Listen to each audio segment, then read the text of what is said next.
जय श्री कृष्ण। राधे राधे। राधे सत्संग में सत्संग का रसपान करते सभी आत्मीयजनों, श्री वल्लभ की प्रेरणा से प्रेरित होकर राधे सत्संग में आज हम देखें कि एक गरीब आदमी कितनी निखालसता से, हृदय के शुद्ध भाव से भगवान को क्या प्रार्थना करता है, उसका भाव कैसा है, उसके बारे में देखे जाने। लेकिन इससे पूर्व अगर आपने राधे सत्संग चैनल को सब्सक्राइब न किया हो तो सब्सक्राइब कर लेना, जिससे आपको हर सत्संग की जानकारी मिल सके। प्रियजनों, एक संत जंगल से गुजरते थे और एक आदमी को प्रार्थना करते देखते हैं। वो गडरिया गरीब आदमी था, फटे चिथड़े पहने हुए थे, भगवान से प्रार्थना कर रहा था। महीनों से नहाया नहीं होगा, ऐसी दुर्गंध उसके शरीर से आ रही थी। ऐसा आदमी नहीं देखा। वो भगवान से कह रहा है, हे भगवान, तू एक दफे मुझे बुला ले, तेरी ऐसी सेवा करूंगा, ऐसी सेवा करूंगा कि तू भी खुश हो जाएगा। पांव दबा में मेरा कोई सानी नहीं, पैर तो मैं ऐसे दबा दूंगा तेरा भी दिल बाग बाग हो जाएगा, खुश खुश हो जाएगा, और तुझे घिस घिस के नहलाऊंगा। तेरे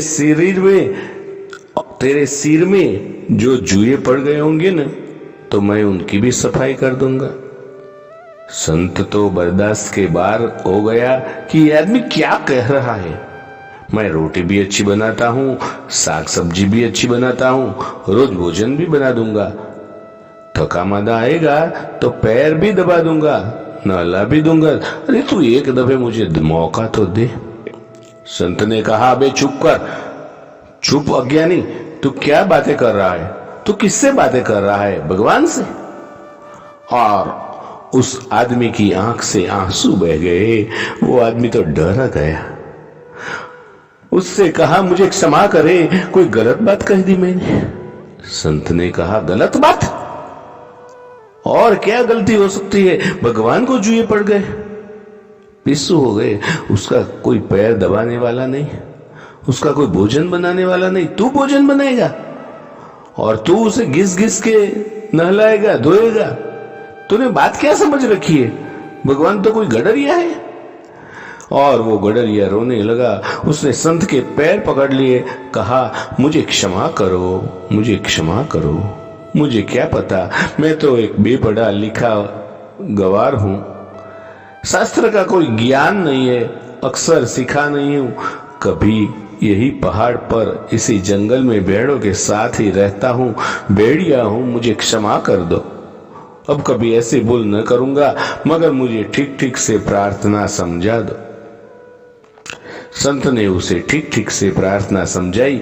वो आदमी कहने लगा, ये तो बहुत कठिन है, ये तो मैं भूल जाऊंगा, ये तो मैं याद ही न रख सकूंगा, फिर से दोहरा दो।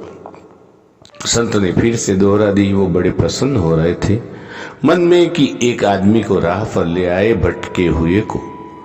और जब संत जंगल की तरफ अपने रास्ते पे जाने लगे बड़े प्रसन्न भाव से, तो उन्होंने बड़ी जोरों की आवाज और गर्जना सुनी। आकाश में भगवान की आवाज आई, हे महात्मान, मैंने तुझे दुनिया में भेजा था कि तू मुझे लोगों से जोड़ सके, लेकिन तूने तो तोड़ना शुरू कर दिया। अभी गडरी की घबराने की बात थी, अब संत घबरा के बैठ गए, हाथ पैर उसके कांपने लगे। उन्होंने कहा, क्या कह रहे हैं आप? मैंने तोड़ दिया? मैंने तो उसे ठीक ठीक से प्रार्थना समझाई। तो परमात्मा ने कहा, ठीक ठीक प्रार्थना का अर्थ क्या होता है? ठीक शब्द, ठीक उच्चारण, ठीक भाषा।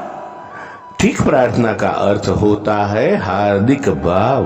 वो आदमी अब कभी ठीक प्रार्थना न कर पाएगा। तूने उसके लिए सदा के लिए तोड़ दिया। उसकी प्रार्थना से मैं तो बड़ा खुश था।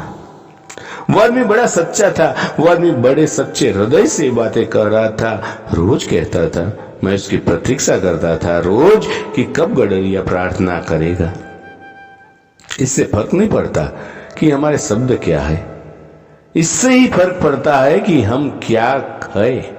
हमारे आंसू सम्मिलित होने चाहिए हमारे शब्दों में।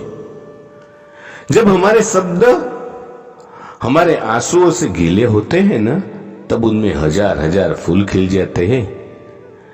तो प्रियजनों, सच्चे भाव से, सच्चे हृदय से प्रार्थना परमात्मा को करनी चाहिए। इसके साथ ही आज के सत्संग को श्री वल्लभ के चरणों में समर्पित करके अत्रे विराम ले।